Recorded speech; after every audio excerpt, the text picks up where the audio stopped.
സർവമംഗളമംഗല്യേ ശിവേ സർവാർത്ഥസാധികേ ശരണ്യേ ത്രയംബകേ ഗൗരി നാരായണി നമോസ്തുതേ. നമസ്കാരം, സ്വാഗതം. അടുത്തൊരു വീഡിയോയിലേക്ക് എല്ലാവർക്കും സ്വാഗതം.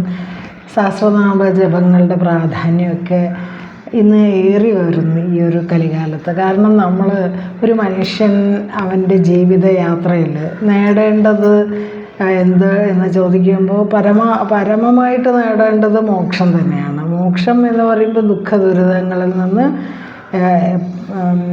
ശാശ്വതമായിട്ടുള്ള ഒരു മോചനം, അത് നേടുന്നതിനെയാണ് മോക്ഷം എന്ന് പറയുക. അപ്പോൾ പുരുഷാർത്ഥങ്ങൾ എന്ന് പറയുന്നത് ധർമ്മ അർത്ഥ കാമ മോക്ഷങ്ങളായിരിക്കെ ധർമ്മമാർഗത്തിലൂടെ ആഗ്രഹങ്ങൾ കാമം നിറവേറ്റപ്പെടുകയും ആ ധർമ്മമാർഗത്തിലൂടെ അർത്ഥം സമ്പാദിക്കുകയും ആ അർത്ഥം നമ്മുടെ ജീവിതത്തിലെ കാമങ്ങൾ അല്ലെങ്കിൽ ആഗ്രഹങ്ങൾ നിറവേറ്റാൻ ഉപയോഗിക്കപ്പെടുകയും ചെയ്യുമ്പോഴാണ് യഥാർത്ഥത്തിൽ അങ്ങനെ ഒരു ജീവിതം നയിക്കുന്ന ഒരു വ്യക്തിക്കാണ് മോക്ഷത്തിന് അർഹതയുള്ളത്. അപ്പം ഇന്ന് നമ്മുടെ സമൂഹത്തിൽ കാണുന്ന പലതരം ബുദ്ധിമുട്ടുകൾ കാണുമ്പോൾ എന്താണ് അതിന് കാരണമെന്ന് പറയുമ്പോൾ ആ അർത്ഥസമ്പാദനം എന്ന് പറയുന്നത് പലരും ഒരു ധർമ്മത്തിൻ്റെ മാർഗത്തിലല്ലാതെയാകുമ്പോഴാണ് അതിന് ഒരുപാട് ബുദ്ധിമുട്ട് അനുഭവപ്പെടുന്നത്.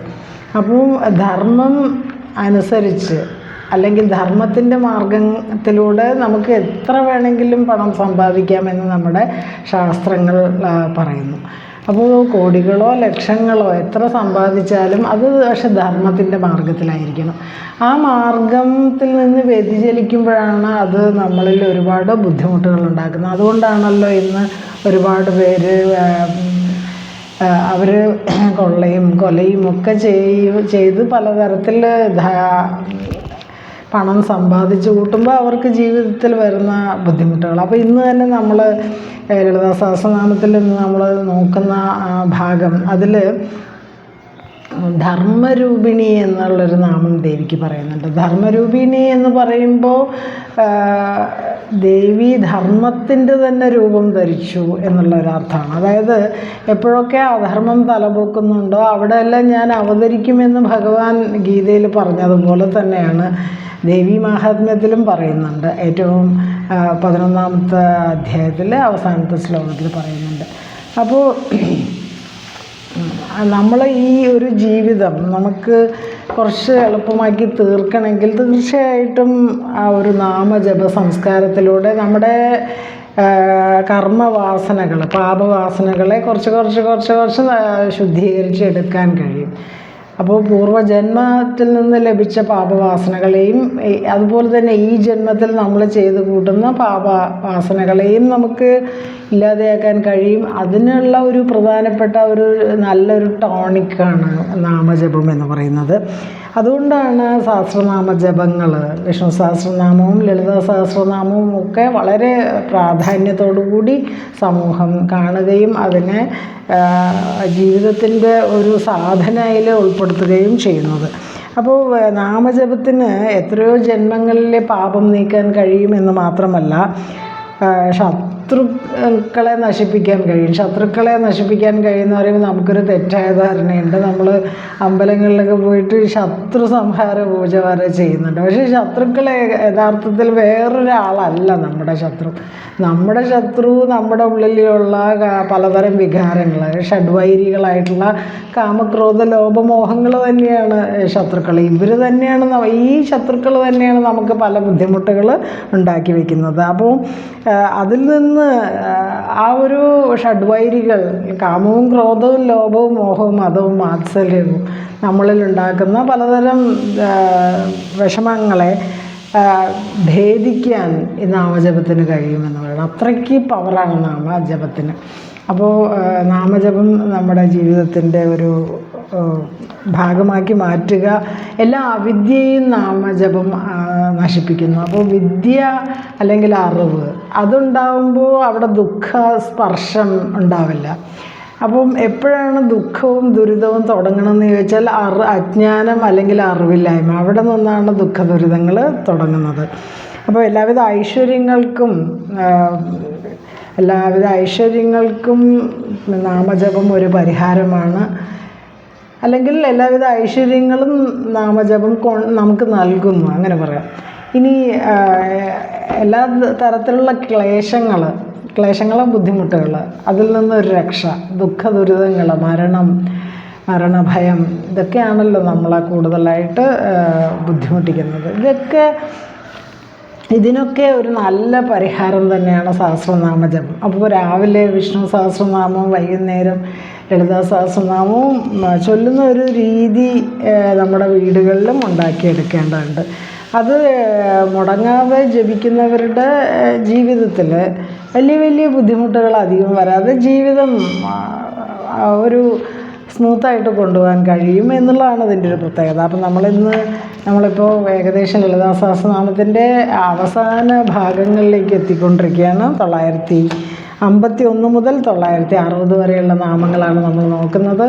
ഇതിനു മുമ്പുള്ള നാമങ്ങൾ, അർത്ഥം, അതിനൊക്കെ പ്ലേലിസ്റ്റ് നിങ്ങൾക്ക് നോക്കാം.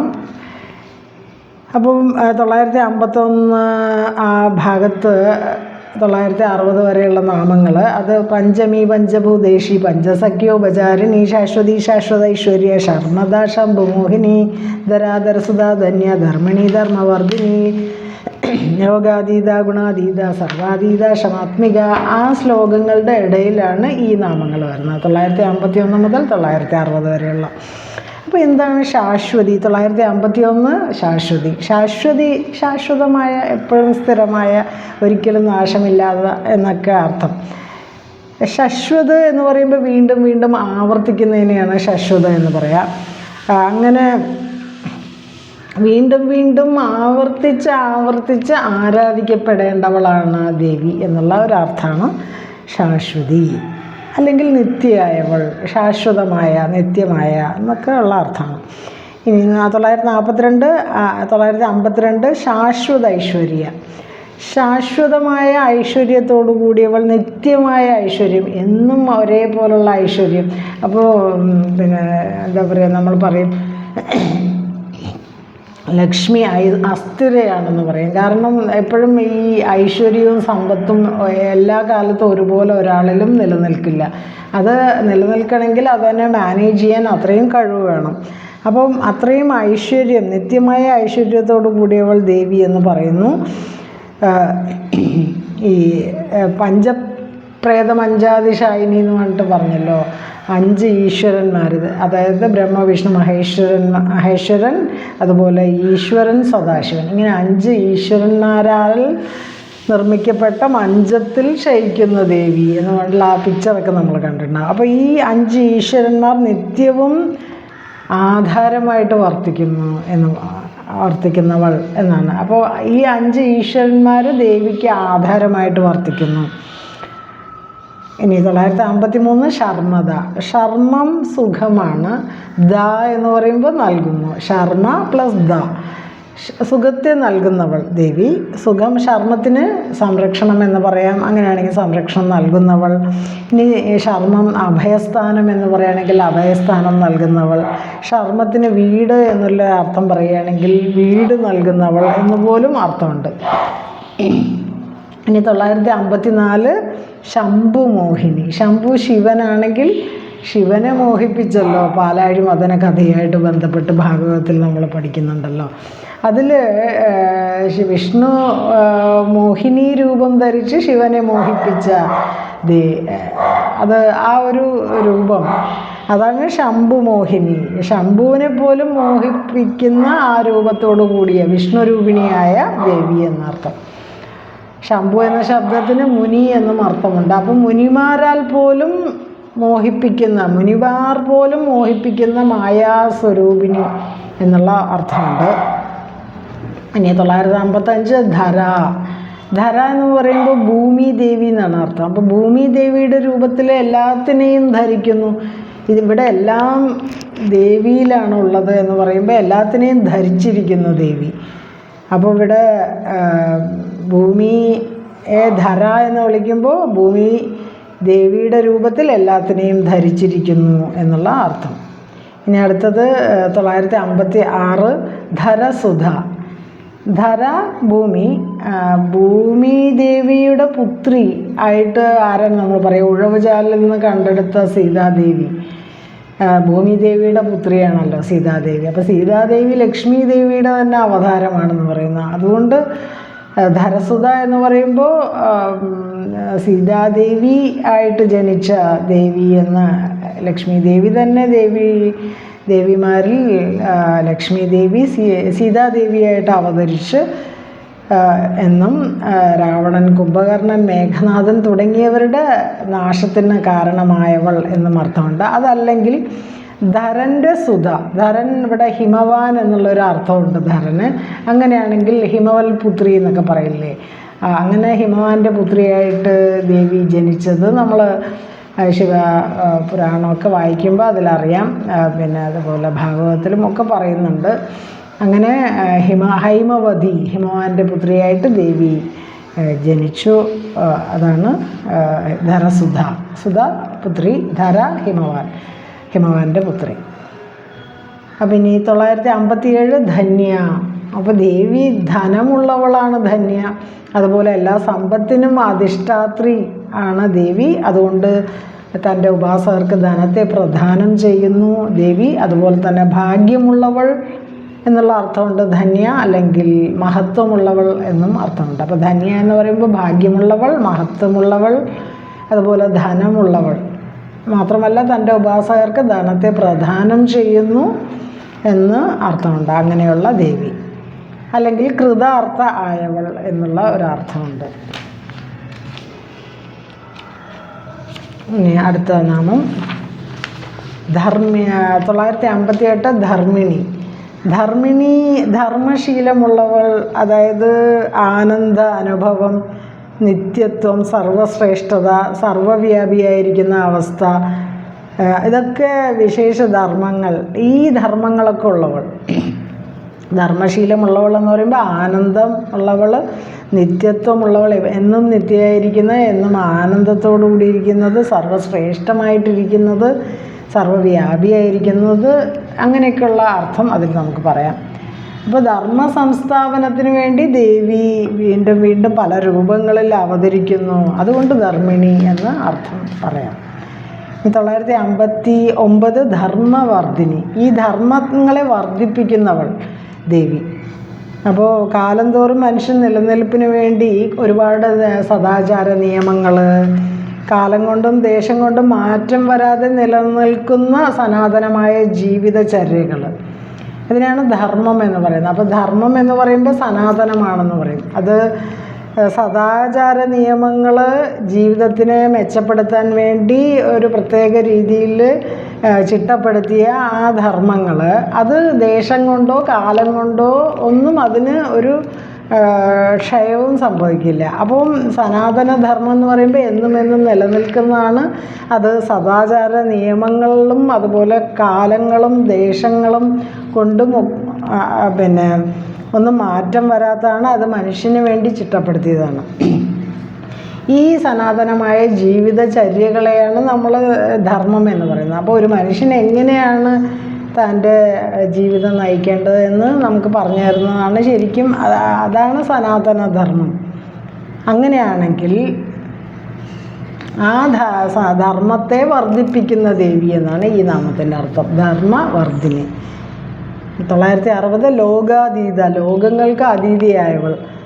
ഭൂലോകം, അതുപോലെ ഇന്ദ്രലോകം, വിഷ്ണുലോകം, അതുപോലെ ബ്രഹ്മലോകം. ഈ 4 ലോകങ്ങൾക്കും അതീതയായവൾ എന്ന് പറയുമ്പോൾ ഈ ലോകങ്ങൾക്ക് മുകളിലാണ് അത്രേ ശിവലോകമുള്ളത്. ആ ശിവലോകത്തിൽ മഹാശിവനോടൊത്ത് മഹാശിവൻ്റെ പത്നിയായിട്ട് സ്ഥിതി ചെയ്യുന്ന ദേവി. അതാണ് ലോകർക്ക് അതീതയായവൾ, എല്ലാ ലോകങ്ങൾക്കും അതീതയായ ദേവി എന്നും ലൗകികരായ ആളുകൾക്ക് പ്രാപിക്കാൻ കഴിയാത്ത ദേവി എന്നുള്ള ഒരു അർത്ഥമാണ് ഈ ഒരു ലോകാതീത എന്ന നാമത്തിന് അർത്ഥം.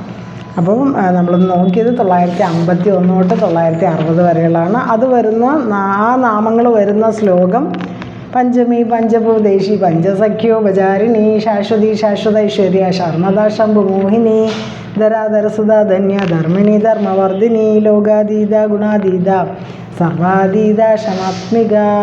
ഇത്രയും ശ്ലോകങ്ങളുടെ ഇടയിലാണ് ഈ 951 മുതൽ 960 വരെയുള്ള നാമങ്ങളുള്ളത്. അപ്പോൾ ഈ ഒരു നാമത്തിൽ കൂടുതലായിട്ടും ധർമ്മത്തെക്കുറിച്ച് പറഞ്ഞു. അപ്പോൾ ദേവി ധർമ്മിണിയാണ്, ധർമ്മവർദ്ധിനിയാണ്. അതുകൊണ്ട് തന്നെ എവിടെയൊക്കെ അധർമ്മമുണ്ടോ അവിടെ ദേവി അവതരിക്കുന്നു എന്നും നമുക്ക് മനസ്സിലാക്കാം. അതാണ് ധർമ്മിണി എന്ന് പറയുന്ന ആ ഒരു നാമം. ധർമ്മ സംസ്ഥാപനത്തിന് വേണ്ടി ദേവി പല രൂപങ്ങളിൽ എന്നും അവതരിക്കുന്നു എന്ന് പറയുന്നു. അപ്പോൾ ഇത്രയും ഭാഗങ്ങൾ 960 വരെയുള്ള ആ നാമങ്ങൾ മഹാദേവിക്ക് സമർപ്പിക്കുന്നു. സർവമംഗളമംഗല്യേ ശിവേ സർവാർത്ഥസാധികേ ശരണ്യേ ത്രയംബകേ ഗൗരി നാരായണി നമോസ്തുതേ. കായേന വാചാ മനസേന്ദ്രിയർവാ ബുദ്ധ്യാത്മനാ വാ പ്രകൃതി സ്വഭാവാത് കരോമി യദ്യത്സാലം പരസ്മൈ നാരായണായേതി സമർപ്പയാമി. സർവം ശ്രീകൃഷ്ണാർപ്പണമസ്തു. ഓം തത്സത്. വീണ്ടും അടുത്തൊരു വീഡിയോയിൽ കാണുന്നവരെ നന്ദി, നമസ്കാരം. ഹരേ കൃഷ്ണ.